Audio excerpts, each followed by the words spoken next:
Magandang hapon mga ka-happy hour. At narito ang mga balita para sa MBC TV Network News Update, 5 PM edition. 1-year extension sa serbisyo ni Police Brigadier General Marantan, hiniling ni SILG Remulla. Ating panuurin sa MBC TV Network News ni Edniel Parosa. Hiniling ni Interior Secretary John Vic Remulla sa National Police Commission ang isang taong extension sa serbisyo ni Police Brigadier General Hansel Marantan. Kinumpirma ni Remulla sa PNP Press Corps ang sulat sa NAPOLCOM bago ang mandatory retirement ng general ngayong Hulyo.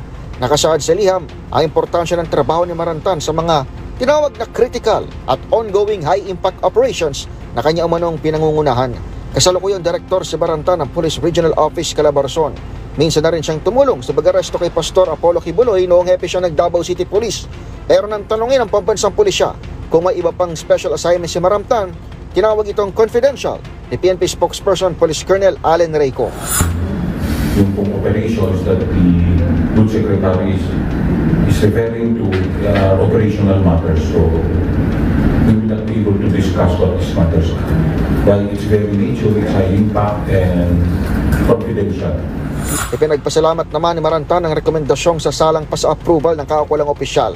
Nabatid na ang DILG Secretary rin mismo ang pinuno ng NAPOLCOM. Pero sa ngayon, nakatutok si Marantan sa pagpapanatili ng kaayusan at public safety sa kasalukuyan niyang area of assignment. Para sa MBC TV Network News, ako si Edniel Parosa ng D0H. Una sa Pilipinas, una sa Pilipino.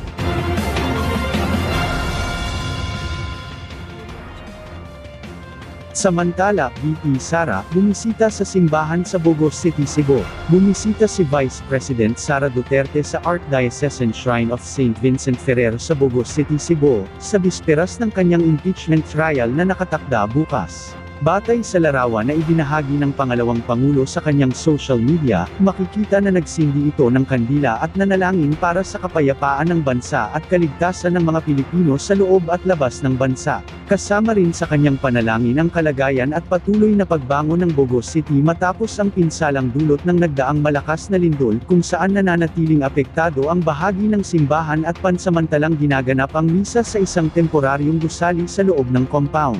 Nais din niyang maipagpatuloy ang pagkakaisa at katatagan ng mga Pilipino, at hinikayat ang patuloy na pagmamahal sa bansa. Bago tayo magtapos, simula bukas, July 6, mapapanood ang special coverage ng DZRH para sa isasagawa ng the impeachment trial ni Vice President Sara Duterte sa Senado. At yan ang mga balita para sa MBC TV Network News Update, 5 PM edition. Samahan ninyo kami bukas, mula alas 9 ng umaga, hanggang alas 5 ng hapon.